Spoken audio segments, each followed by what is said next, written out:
নমস্কার। খুলনা হোপ পলিটেকনিকের পক্ষ থেকে আবার অনলাইন ক্লাসে সকলকে স্বাগত এবং শুভেচ্ছা। আশা করি সকলে ভালো আছো। আজ আমি যে ক্লাসটি নিব এটি geotechnical engineering civil technology 4th সেমিস্টারের একটি কার্যক্রম। Subject code 66445।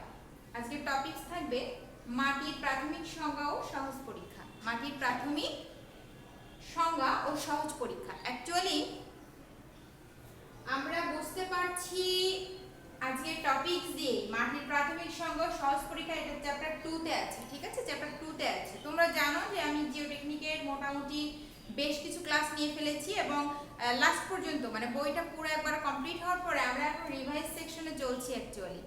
তো রিভাইজ সেকশন বলতে আমাদের লকডাউনের আগ পর্যন্ত মোটামুটি মিড পর্যন্ত অর্থাৎ 5 চ্যাপ্টার পর্যন্ত আমাদের কমপ্লিট ছিল। দেন এখন যখন আমাদের 9 চ্যাপ্টার পর্যন্ত কমপ্লিট হয়ে গেছে তখন আমি আবার চেষ্টা করছি প্রথম থেকে তোমাদের আরেকবার হিন্টস দেওয়ার জন্য, অর্থাৎ ইম্পর্টেন্ট কোশ্চেন, কেমন ধরনের কোশ্চেন আমাদের পরীক্ষায় থাকতে পারে, কেমন ধরনের কোশ্চেন ইম্পর্টেন্ট বা কোনগুলো পড়লে আসলে আমরা বেনিফিটেড হব, মোটামুটি সেরকম কিছু কোশ্চেন যেগুলো আমরা একটু হিন্টস কোশ্চেন বলে থাকি, মানে কিছু কিছু টেকনিক অবলম্বন করলে এই হিন্টস কোশ্চেনগুলো অনেক দ্রুত এবং খুব সুন্দরভাবে অ্যান্সার করা যায়, সংজ্ঞায়িত করা যায়। তো সেরকম একটি ক্লাস আজকে আমরা নিব, মাটির প্রাথমিক সংজ্ঞা ও সহজ পরীক্ষা। মাটির প্রাথমিক সংজ্ঞা ও সহজ পরীক্ষা। তো প্রথমেই মাটির প্রাথমিক সংজ্ঞা অর্থাৎ মাটি কি, মাটি কিসের, সেগুলো আমরা গত ক্লাসে জেনে এসেছি। প্রাথমিক সংজ্ঞা ও সহজ পরীক্ষা এই অধ্যায়ের প্রথমে আমাদের কিছু কোশ্চেন সম্পর্কে একটু আলোকপাত করতে হবে। যেমন আমি প্রথমে লিখি void ratio. Void ratio, void ratio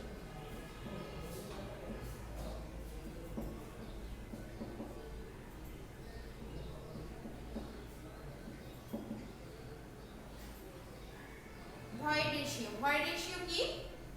আচ্ছা, ভয়েড রেশিওর সংজ্ঞাটা জানার জন্য ছোট্ট একটি সূত্র আছে, এটি যদি তুমি মাথায় রাখো তাহলে ভয়েড রেশিওর সংজ্ঞাটা খুব সুন্দরভাবে সংজ্ঞায়িত করা যাবে এবং মনে থাকবে সেটা।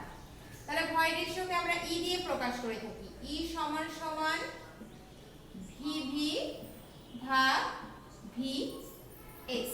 ওকে, ই সমান সমান ভিভি ভাগ ভি এস। এখন কোনটিকে কি বলবো সেটি আমরা একটু দেখে নিই।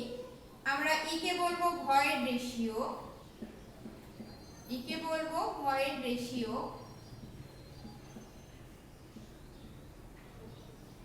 ভিভি অর্থাৎ ভলিউম অফ ভয়েড, তাই না? ভি তে ভলিউম আর সাফিক্স ভিটা হচ্ছে ভয়েড। ঠিক আছে, ভয়েড মানে কি? ফাঁকা স্থান। আর এইটা কি? আয়তন। ঠিক আছে, তাহলে হচ্ছে ফাঁকা অংশের আয়তন। ফাঁকা অংশের ভয়েড মানে কি? ফাঁকা বা শূন্য। তো ফাঁকা অংশের আয়তন, ফাঁকা অংশের আয়তন। ওকে, এখন ভিএস, তাহলে ভিতে কি জানি? ভিতে জানি আয়তন এবং এস এ জানি হচ্ছে সলিড বা কঠিন। ঠিক আছে, তাহলে হচ্ছে কঠিন অংশের আয়তন, কঠিন অংশের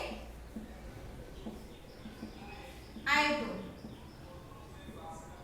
কঠিন অংশের আয়তন। ওকে, তাহলে কোনটাকে কি বলে দেখো আমরা জেনে গিয়েছি। এখন আমরা ভয়েড রেশিওর সংজ্ঞাটা কিভাবে সংজ্ঞায়িত করব সেদিকে চলে আসব, অর্থাৎ সংজ্ঞাটা কিভাবে দিব। তাহলে ভয়েড রেশিও কাকে বলে এক কথায়? ঠিক আছে, তাহলে কোন মৃত্তিকা কণার ফাঁকা অংশের আয়তনের সাথে কঠিন অংশের আয়তনের অনুপাতকে ভয়েড রেশিও বলে। কোন মৃত্তিকা কণার, অর্থাৎ ভয়েড রেশিওটা কার? মৃত্তিকা কণার বা মাটির কণার, তাই না? তাহলে এখানে বলতে হবে কোন মৃত্তিকা কণার ফাঁকা অংশের আয়তনের সাথে কঠিন অংশের আয়তনের অনুপাতকে, ভাগ আছে, ভাগ অর্থাৎ কি? অনুপাত, তাই না? তাহলে অনুপাতকে ভয়েড রেশিও বলে। আশা করছি সুন্দরভাবে বুঝতে পেরেছো। এগুলো কিন্তু আগেও আমি এভাবে বুঝিয়ে দিয়েছিলাম টেকনিক্যালি, আবারও আমি এটা আলোচনা করছি, খুব ভালোভাবে দেখে নাও। এখন আসবো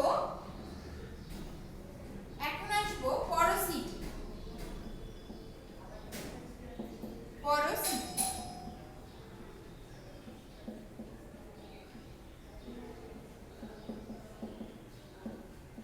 পরোসিটি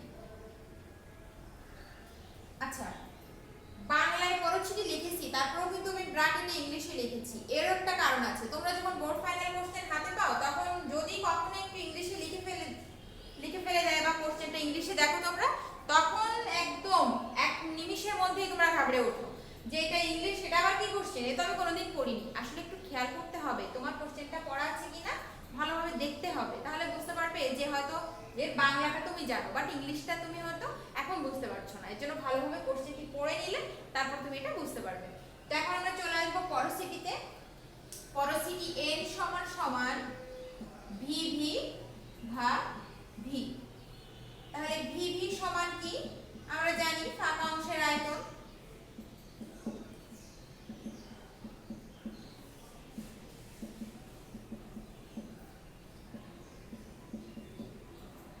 আর v হচ্ছে মোট আয়তন, মোট আয়তন। ওকে, তাহলে আমি এখানে লিখে দেই যে n সমান সমান পরোসিটি, যেহেতু আগেরটি লিখে দিয়েছি সমান সমান ভয়েড রেশিও। আচ্ছা, তাহলে এই সংখ্যাটা আমরা কিভাবে দেব? কোন মৃত্তিকা কণার কিন্তু কমন, যে কোনো সংখ্যার ক্ষেত্রে তুমি ফার্স্টে কোন মৃত্তিকা কণা দিতে হবে, মানে এই অধ্যায়ে, ঠিক আছে? তাহলে কোন মৃত্তিকা কণার ফাঁকা অংশের আয়তনের সাথে মোট আয়তনের অনুপাতকে পরোসিটি বলে। কোন মৃত্তিকা কণার ফাঁকা অংশের আয়তনের সাথে মোট আয়তনের অনুপাতকে পরোসিটি বলে। তাহলে আরেকবার একটু দেখে নাও। প্রথমে ভয়েড রেশিও সংখ্যাটা মনে রাখার জন্য প্রথমে কি করতে হবে? প্রথমেই তোমাকে মনে রাখতে হবে E সমান সমান VB ভাগ VS। E জানি ভয়েড রেশিও, VB ফাঁকা অংশের আয়তন, VS কঠিন অংশের আয়তন। তাহলে সংজ্ঞায়িত করতে হবে কোন মৃত্তিকা কণার বা কোন মাটির কণার ফাঁকা অংশের আয়তনের সাথে কঠিন অংশের আয়তনের অনুপাতকে ভয়েড রেশিও বলে। এবার আসো পরোসিটিতে। পরোসিটি n সমান সমান VB ভাগ V। তাহলে VB ফাঁকা অংশের আয়তন, n পরোসিটি, আর V হচ্ছে মোট আয়তন। তাহলে কোন মৃত্তিকা কণার বা কোন মাটির কণার ফাঁকা অংশের আয়তনের সাথে মোট আয়তনের অনুপাতকে পরোসিটি বলে।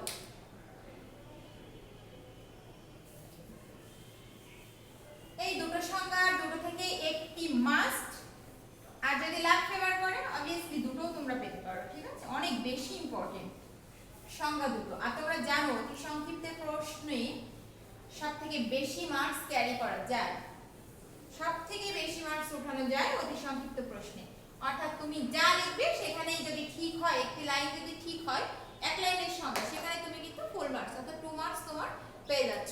অথচ মনে করো একটা 6 মার্কের কোশ্চেন, যেটি কিনা তোমার ব্রড কোশ্চেন, সেখানে একটা থিওরি কোশ্চেন তুমি লিখবে 2.5 পেজ 3 পেজ মনের মাধুরী মিশিয়ে লেখার পরও দেখা গেল তোমার 2-3 উঠছে না, তাহলে কি অতি সংক্ষিপ্ত প্রশ্ন তোমাদের জন্য কি বেনিফিটেড? তো অবশ্যই অতি সংক্ষিপ্ত কোশ্চেনগুলো এবং সংক্ষিপ্ত কোশ্চেনগুলো খুব ভালোভাবে পড়বা। এখন আমরা চলে আসবো আরেকটি সংজ্ঞায়, সেটি হচ্ছে ডিগ্রি অফ স্যাচুরেশন। চলে আসবো ডিগ্রি অফ স্যাচুরেশন।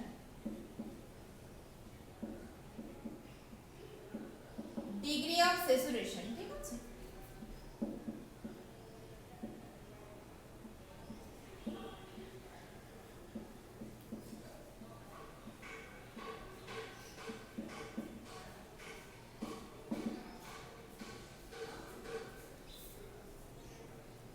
তাহলে ডিগ্রি অফ স্যাচুরেশন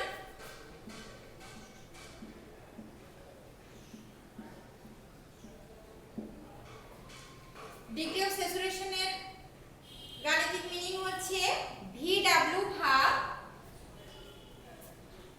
উল্টে গেছে এখানে, VW, ঠিক আছে? VW ভাগ এটা হচ্ছে VV। তাহলে SR সমান সমান কি? Degree of saturation.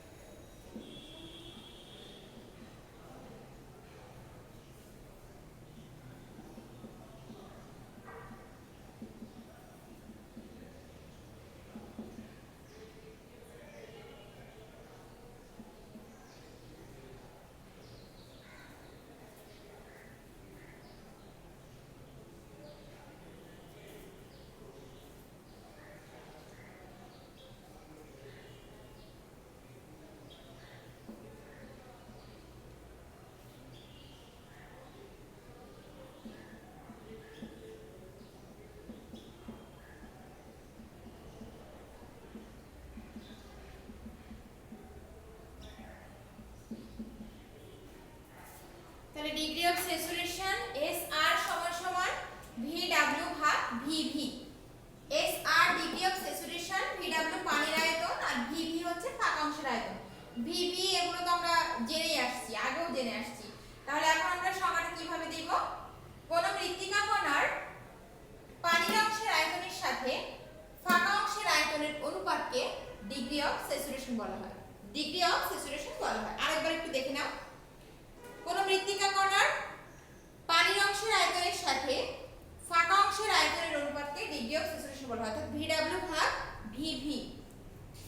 একটা জিনিস একটু খেয়াল করতে হবে, তোমরা যখন void ratio, porosity, degree of saturation এই সংজ্ঞাগুলো দেবে তখন মাস্ট বি তোমাদের একদম প্রথমে যে সূত্রটা লিখছি আমি, ছোট ছোট যে সূত্রটা, এটা মাস্ট বি মাথায় রাখতে হবে। এটা যদি তুমি মাথায় না রাখো তাহলে কিন্তু সংজ্ঞা উল্টে যাবে। উল্টে যাওয়ার অর্থ কি? আগের লাইন পরে যাবে আর পরের লাইনটা প্রথমে চলে আসবে। সেক্ষেত্রে তোমার কি রেশিও ঠিক থাকবে না। রেশিও মানে কি? অনুপাত ঠিক থাকবে না, অথবা তুমি উল্টাপাল্টা করে লিখে ফেলবা।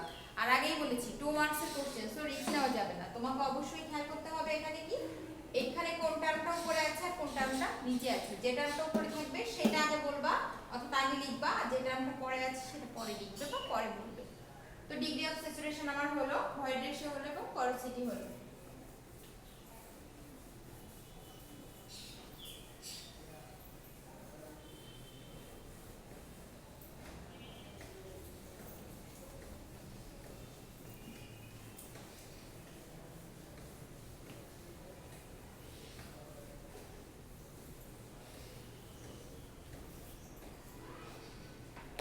এখন আমরা চলে আসব আরেকটি ইম্পর্টেন্ট প্রশ্ন।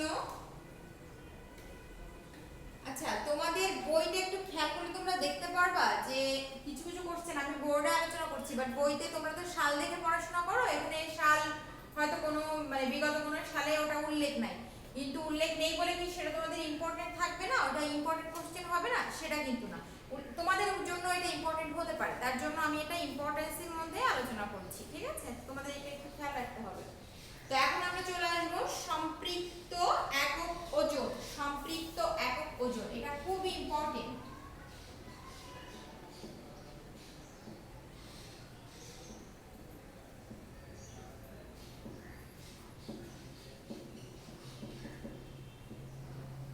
এর ইংলিশ লাগবে না, এটা এভাবেই আসবে। ঠিক আছে, সম্পৃক্ত একক ওজন।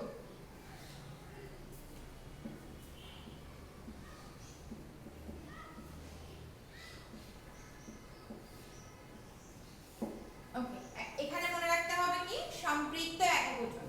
অ্যাকচুয়ালি সম্পৃক্ত একক ওজনটা মনে রাখার ক্ষেত্রে তোমাকে ফার্স্টেই জানতে হবে সম্পৃক্ত কি। তো আমরা এর আগে কিন্তু সম্পৃক্ততার মাত্রা, সম্পৃক্ত অর্থাৎ কি স্যাচুরেটেড, আনস্যাচুরেটেড এই বিষয়গুলো পড়ে এসেছি। তাহলে আজকে তোমার বুঝতে সমস্যা হওয়ার কথা না, সম্পৃক্ত কি। সম্পৃক্ত অর্থাৎ কি একটি এখনো মাটি কতটুকু পরিমাণে পানি শোষণ করার ক্ষমতা আছে বা সে কতটুকু পরিমাণে পানি শোষণ করছে, সেটি হচ্ছে সম্পৃক্ততার মাত্রা। ঠিক আছে, তাহলে সেটি সম্পৃক্ততার মাত্রা অর্থাৎ স্যাচুরেশন। এই যে গামা স্যাট সমান সমান W স্যাট ভাগ V। এই স্যাটের অর্থ কি? SAT স্যাটের অর্থ কি? স্যাচুরেশন। ঠিক আছে, স্যাটের অর্থ হচ্ছে স্যাচুরেশন। তাহলে সম্পৃক্ত একক ওজন গামা স্যাট সমান সমান সম্পৃক্ত একক ওজন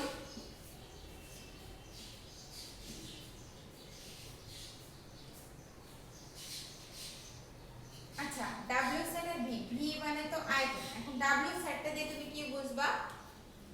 এখানে গামা হচ্ছে কি একক ওজন, ঠিক আছে, আর W হচ্ছে মোট ওজন। তোমাকে খেয়াল করতে হবে গামা হচ্ছে একক ওজন, গামা দিয়ে প্রকাশ করা হয়, আর W কে দিয়ে প্রকাশ করা হয় মোট ওজন। তাহলে তুমি সংখ্যাটা কিভাবে দিবা? মোট ওজনের সাথে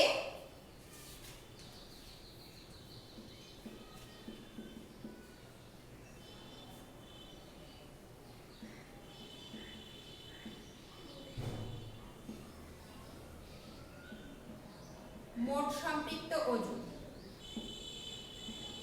মোট আয়তন। তাহলে সংখ্যাটা কিভাবে দিতে হবে? মোট কোন মৃত্তিকা কণার মোট সম্পৃক্ত ওজন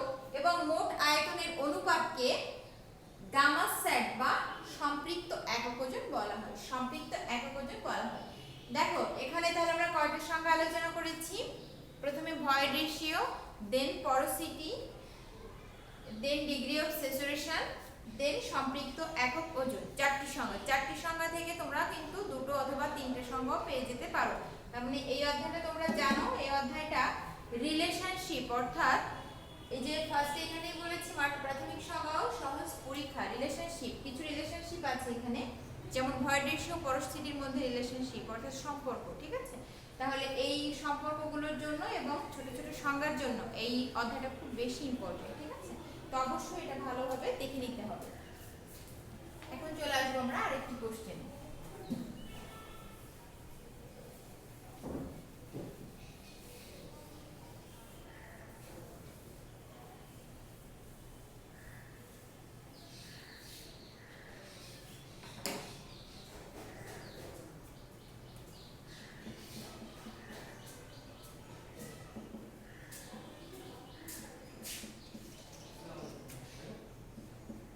মাটি গঠনের উপাদান,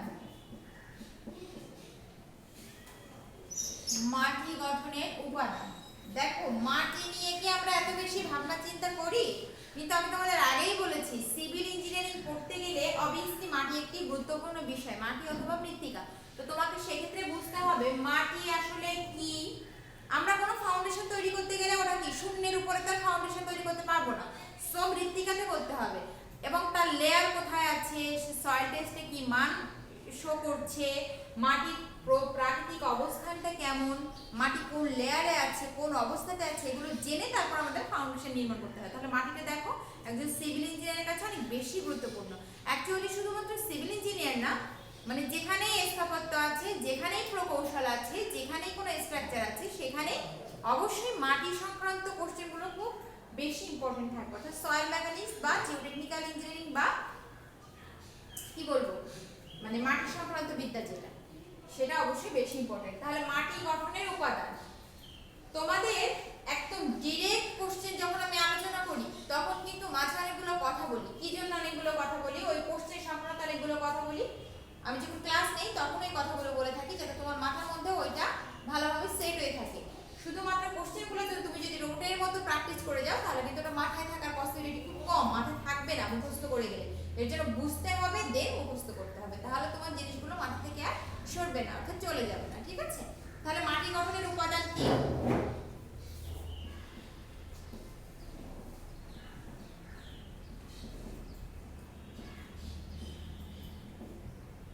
কঠিন অংশ। কঠিন অংশটা কি জিনিস?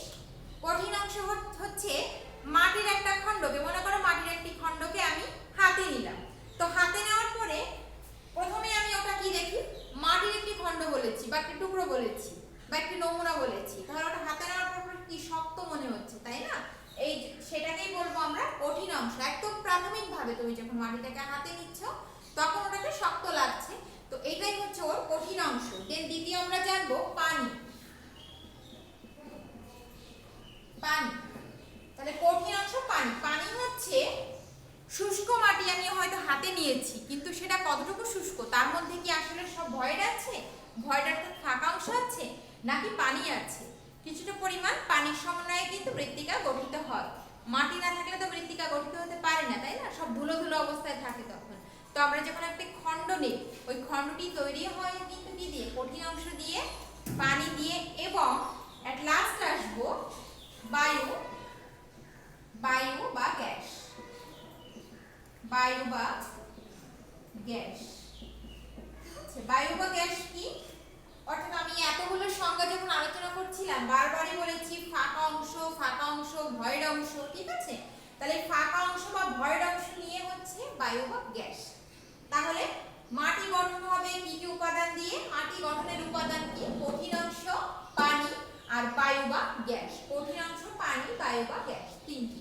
তো এই কোশ্চেনটা যেমন কোনো সাল উল্লেখ করা নাই, বাট কোশ্চেনটা তোমাদের জন্য মোস্ট ইম্পর্টেন্ট বলে আমি মনে করছি। আর এটা আমার মনে হয় মুখস্থ করার জন্য জাস্ট 1 মিনিটই যথেষ্ট, ঠিক আছে? তো একটু মাথায় রাখবে। দেন সেকেন্ড কোশ্চেন আমরা চলে আসব।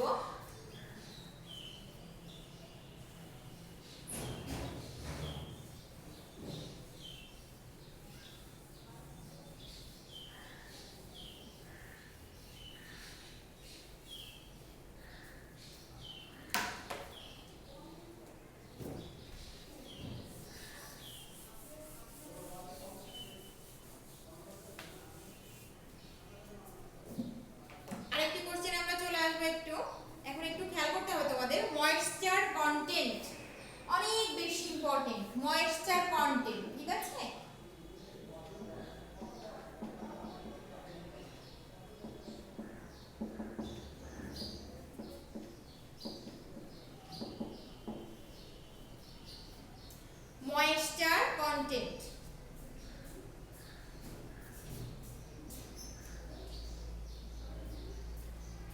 তাহলে এই ময়েশ্চার কন্টেন্ট কি?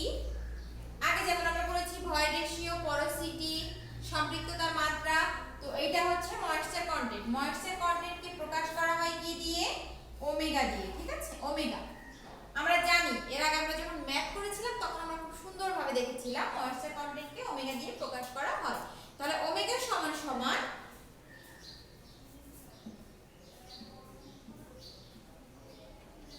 WW by WS।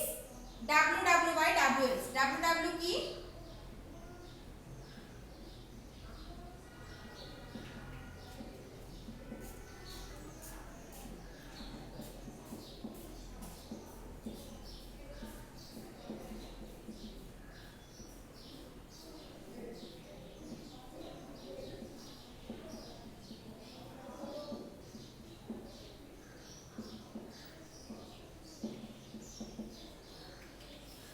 তাহলে ময়েশ্চার কন্টেন্ট ওমেগা সমান সমান WW by WS। WW by WS, ঠিক আছে?